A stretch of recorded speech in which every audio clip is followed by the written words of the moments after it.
العالمين فقد قال الله تعالى إن الله لا يغير ما بقوم حتى يغيروا ما بأنفسهم وقال النبي العربي صلى الله عليه وسلم يد الله على الجماعة ومن شذ شذ في النار শ্রদ্ধেয় সভাপতি সাহেব, শ্রদ্ধা জানাই মঞ্চ ভূমিষ্ঠ পশ্চিমবঙ্গ রাজ্য জমিয়ত উলামা হিন্দের সাধারণ সম্পাদক হযরত মাওলানা সিদ্দিকুল্লাহ চৌধুরী সাহেবকে।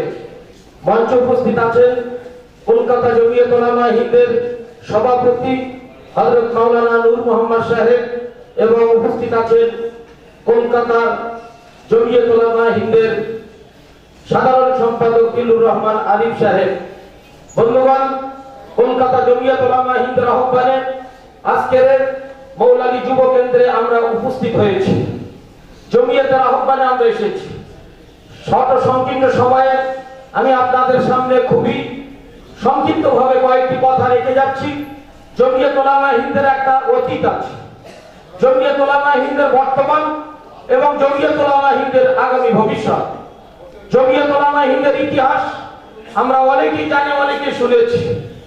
1997 খ্রিস্টাব্দের 16 অক্টোবর মাওলানা সিদ্দিকুল্লাহ চৌধুরী সাহেবের নেতৃত্বে ভারতবর্ষের স্বাধীনতার ৫ম বর্ষ পূর্তি উপলক্ষে মহাসমাবেশের আয়োজন করা হয়েছিল।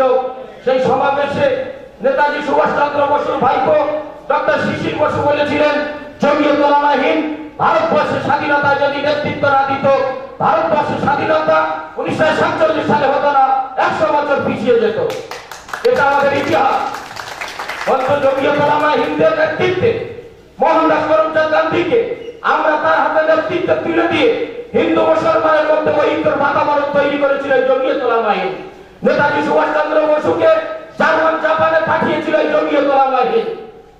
ভারতবর্ষের ভিত্তি কিসের উপরে হবে? হিন্দুত্বের উপরে হবে না সেকুলারিজমের উপরে হবে?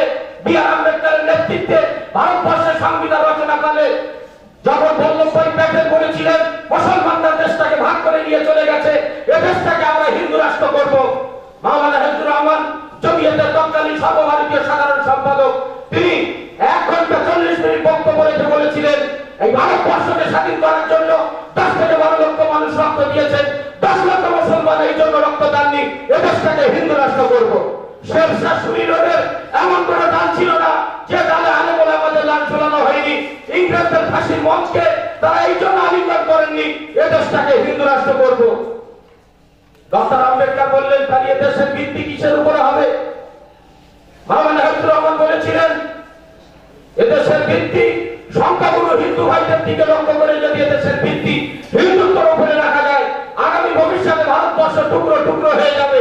তাই আমার ওপিনিয়ন, আমার বক্তব্য এই যে ভারতবর্ষের ভিত্তি হিন্দুত্বের উপরে না রেখে সেকুলারিজম তথা ধর্মনিরপেক্ষতার উপরে রাখা হোক।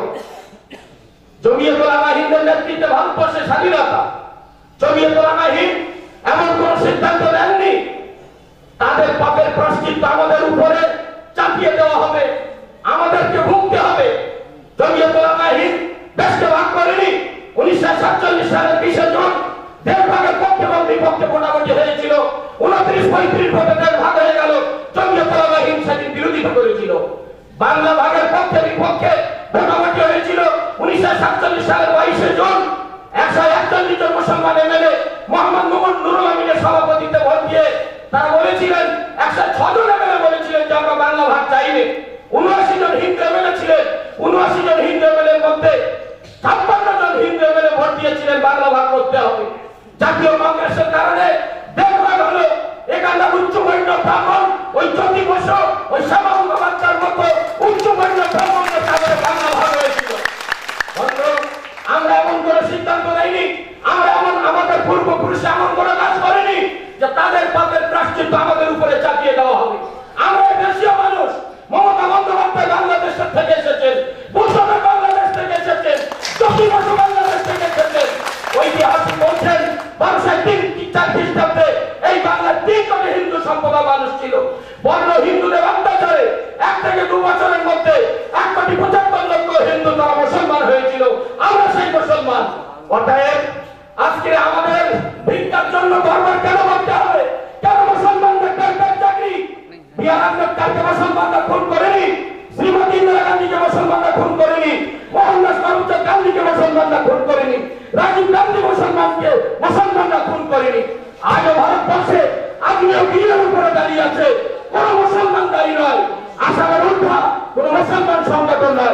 ত্রিপুরার জঙ্গি সংগঠন কোন মুসলমান সংগঠন নয়, ওই আপনার মণিপুরের জঙ্গি সংগঠন কোন মুসলমান সম্প্রদায় নয়।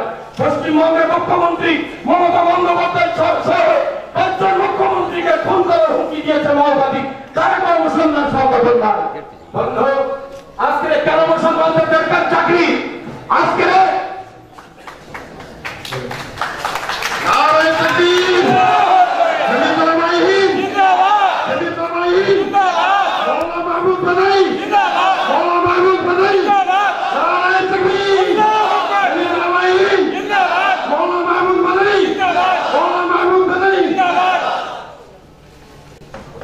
আমাদেরকে অধিকার দেয়নি। 1947 চাকরি ছিল 27, 77 7, 2011-তে আজকে মমতা মুখ্যমন্ত্রী হওয়ার পরে 3142 জন মানুষকে চাকরি দিয়েছেন, মাত্র 125 জন মুসলমানকে চাকরি দিয়েছেন। অধিকার আমাদেরকে দেয়নি, কেউ দেবে না। মুখ্যমন্ত্রী পরিবর্তন হবে, একটা চাকরি দিয়ে আরেক ব্যানার্জি আসবে, মুসলমানদের কপালে পরিবর্তন হবে না। বন্ধু, আজকে তাই হযরত মাওলানা মাহমুদ বাদানীর নেতৃত্বে, পশ্চিমবঙ্গের মাওলানা সিদ্দিকুল্লাহ চৌধুরী সাহেবের নেতৃত্বে আজকের বুজুর্গের দিনের যে প্রতিষ্ঠান জমিয়ত উলামায়ে হিন্দ, যে সংগঠন আজকের মুসলমানদের বিগত দিনে বন্ধু চিত্তরঞ্জনের কথায় জাতিকে মিসগাইড করেনি, দেশের স্বার্থে পরিপন্থী করে সিদ্ধান্ত নেয়নি। আজও মাহমুদ বাদানী মাওলানা সিদ্দিকুল্লাহ চৌধুরী সাহেব বাংলার মানুষকে মিসগাইড করছেন না, আমাদের আপনাদেরকে ভুল পথে প্রচারিত করছেন না। বন্ধু, আজকে তাই মুসলমানদের সংরক্ষণ নিয়ে লড়াই করছেন দিল্লিতে মাহমুদ বাদানী মাওলানা সিদ্দিকুল্লাহ চৌধুরী সাহেব। মুসলমানদের দরকার চাকরি কেন? কেন টিএমসি কথা বলে না? কেন কংগ্রেস বলেনি? কেন সাবধান বলেনি? বন্ধু, সিদ্দিকুল্লাহ চৌধুরী সাহেবকে আপনারা ভোট দেন না, আজকে মাহমুদ বাদানীকে আপনারা ভোট দেন না।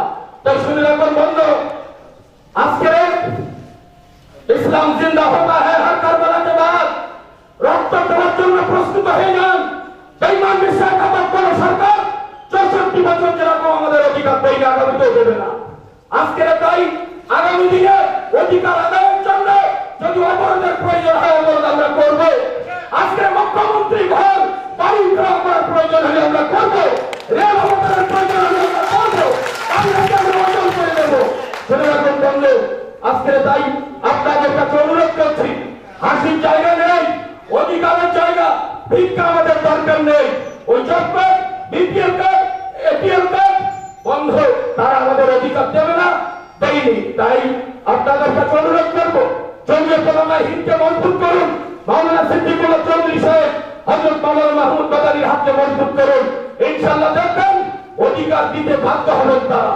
হযরত মাওলানা মাহমুদ বাদানী, মাওলানা আসাদ মাদানী রহমাতুল্লাহ আলাইহি সুযোগ্য সন্তান হোসেন আহমদ মাদানী রহমাতুল্লাহ আলাইহি উত্তরসূরি বিশ্ব বরেণ্য আলেম, আমেরিকার নিউইয়র্ক টাউন ইউনিভার্সিটি সমীক্ষা চালিয়ে পৃথিবীতে যারা শান্তির জন্য লড়াই করছেন, আন্দোলন করছেন, মাদানী সাহেব যাকে দীর্ঘ 4 বছর তরবিয়ত দিয়ে পৃথিবীর মানুষের খেদমতের জন্য যাকে ছেড়ে রেখে চলে গেছেন, সেই সুযোগ্য সর্বভারতীয় সাধারণ সম্পাদক হযরত মাওলানা মাহমুদ বাদানী আজকে স্টেজে এসেছেন। আপনারা তার জন্য দোয়া করবেন, আল্লাহ তাআলা তার হায়াতকে দারাজ করুন, তার সুস্থতার জন্য আপনারা দোয়া করুন এবং ইখলাসের সঙ্গে দিনের জন্য আল্লাহ তাকে এবং হযরত মাওলানা সিদ্দিকুল্লাহ চৌধুরী সাহেবকে কবুল করুন। আপনাদের সকলের প্রতি শ্রদ্ধা ভালোবাসা জানিয়ে আমি আমার বক্তব্য এখানেই শেষ করছি।